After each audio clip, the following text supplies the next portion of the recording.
Assalamualaikum warahmatullahi wabarakatuh. Selamat datang di channel saya.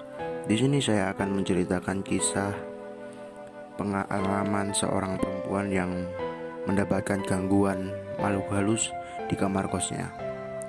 Mau tahu ceritanya? Simak dan tonton videonya sampai habis. Dan jangan lupa untuk subscribe, like, dan share. Terima kasih. Namaku adalah Sonya.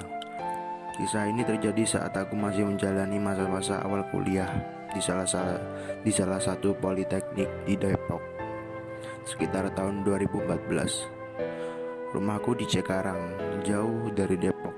Jadinya aku memutuskan untuk ngekos. Kosku berada di daerah Margonda. Awalnya aku berencana ngekos di kos-kosan milik teman ayahku. Tujuannya sih biar lebih enak kalau ada apa-apa gampang, soalnya udah saling kenal. Tapi kos-kosan milik teman ayahku itu sudah penuh, gak ada kamar kosong yang tersisa. Dan pada akhirnya teman ayahku itu menyarankan agar aku ngekos di kos-kosan yang jaraknya agak jauh dari tempat dia.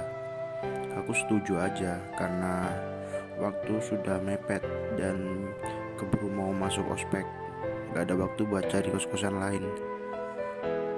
Kos-kosan yang aku tinggalin cukup besar, lega, adem, dan bangunan yang kokoh dan ketat. Sebab memang itu kos-kosan khusus buat perempuan. Harganya lumayan murah. Maklum kamar mandinya berada di luar. Pas lagi lihat-lihat kamarnya, gak tahu kenapa aku pilih kamar nomor 13. Biasanya sih angka ini dianggap angka sial, tapi ya aku cuekin aja, gak mikir yang aneh-aneh. Kamar ini posisinya berada di dekat tangga dan jemuran. Dan pas aku buka kamarnya, rasanya adem banget. Setelah deal, 3 hari kemudian aku mulai pindah. Banyak keluargaku yang ikut bantu pindahan. Dan setelah selesai pindahan, semua keluargaku pulang. Dan setelah saat itu baru terasa sepinya. Keanehan mulai terjadi di hari pertama aku masuk kuliah. Namun aku yang harus masuk kuliah mendadak tiba-tiba badanku menjadi lemas. Tapi aku tetap memaksa untuk masuk karena hari ini hari pertama ospek. Dan saat sampai kampus, ternyata badanku memang gak kuat. Sampai-sampai serasa kayak mau pingsan. Akhirnya aku gak jadi ikut ospek dan pulang ke Cikarang dijemput ayah. Dan selama seminggu di rumah, aku cuma rebahan di kamar. Setelah sembuh, aku balik lagi ke Depok dan mulai masuk kuliah. Masa-masa awal kuliah, aku langsung mendapatkan banyak sekali tugas. Jadinya aku sering begadang, ngelembur ngerjain tugas. Dan suatu hari, aku mulai mengalami kejadian aneh di kamar kos. Waktu itu sekitar jam 1 malam, aku baru saja selesai mengerjakan tugas.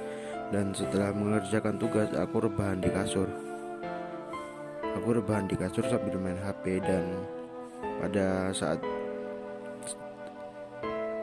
aku main HP itulah tiba-tiba terdengar suara perempuan yang sedang menangis. Suaranya seakan-akan mendekat, menjauh, mendekat lagi, dan menjauh lagi. Pada saat itu aku pun mulai merasa ngeri. Dan kemudian aku merasa seperti ada seseorang yang mengawasiku dari balik jendela. Aku pun langsung tarik selimut, pura-pura gak lihat dan gak dengar, dan berusaha untuk segera tidur. Setelah kejadian malam itu, malam-malam berikutnya bagiku di kamar kos berubah menjadi aneh. Suasana kamar pun berubah jadi gerah dan sunyi. Satu persatu kejadian aneh di kamar kosku semakin lama semakin menjadi-jadi. Ketika aku pulang malam, Di lantai kamarku selalu ada butiran-butiran pasir. Padahal aku selalu ingat sebelum berangkat ke kampus, aku selalu pastiin buat menyapu lantai. Dan yang lebih anehnya lagi, entah bagaimana caranya, suatu pagi tiba-tiba aku menemukan seekor burung gereja yang masuk ke dalam rumahku, ke dalam kamarku. Tapi kira-kira burung itu masuk lewat mana? Dan bukan hanya aku yang pernah mendapat gangguan. Temanku juga pernah. Suatu ketika dia nginap di kamarku dan dia mengaku semalam ada suara kuntilanak tertawa sangat kencang. Aku bersikuku untuk gak pindah karena aku pikir nanti juga lama-lama dia gak akan ganggu aku lagi. Tapi ternyata aku salah besar. Karena gangguan yang aku terima semakin lama semakin menjadi-jadi. Temanku yang mungkin agak peka pernah nyaranin aku untuk pindah. Katanya takutnya dia awalnya cuma iseng-iseng, tapi lama-kelamaan takutnya dia suka sama badanku. Temanku bilang untuk sebaiknya aku pindah kamar kos terlebih dahulu. Takutnya terjadi hal-hal yang tidak diinginkan. Dan beberapa lama aku masih belum pindah. Aku masih menempati kamar kos tersebut. Dan akibatnya cukup fatal. Badanku semakin kurus. Aku sering sakit-sakitan dan setiap malam aku masih terus merasakan ada yang mengawasi aku dari balik jendela. Suatu hari aku pulang ke rumah saudaraku. Saudaraku itu juga termasuk orang yang cukup peka. Pada malam hari kita ngobrol banyak, termasuk soal kamar kosku itu. Saudaraku itu bilang kalau ternyata ada sesosok kuntilanak yang suka berada di kolong tempat tidurku. Dan aku pun pada saat itu seketika ingin menangis mendengar apa yang saudaraku katakan.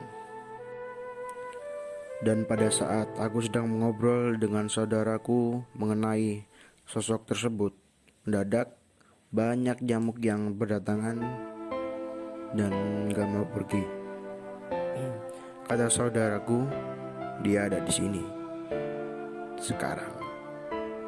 Dia tahu kalau kita lagi bicarain tentang dia. Aku yang mendengar ucapan saudaraku itu semakin panik. Dan ketika tidur, aku terus-menerus memeluk saudaraku dengan sangat erat.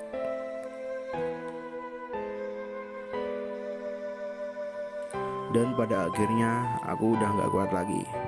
Aku memutuskan untuk pindah. Meskipun aku belum pindah kos, aku hanya pindah kamar. Dan alhamdulillah setelah aku pindah kamar, aku udah gak diganggu lagi. Akhirnya bisa sedikit tenang. Ditambah ada temanku yang ngekos di situ meskipun beda kamar.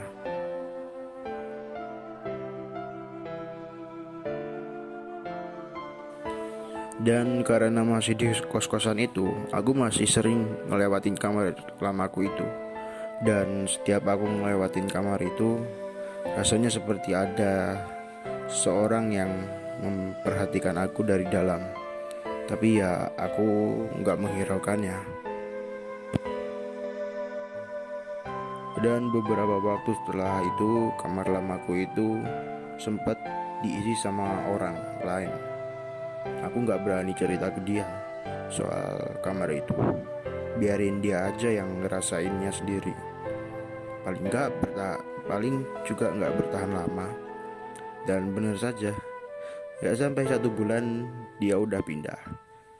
Dan setelah agak lama aku pindah kos-kosan. Dan kata ibu kosnya, kamar kos lamaku itu tetap kosong. Ya, saya rasa cukup sampai di sini cerita kali ini. Jangan lupa untuk subscribe, like, dan share. Terima kasih. Wassalamualaikum warahmatullahi wabarakatuh.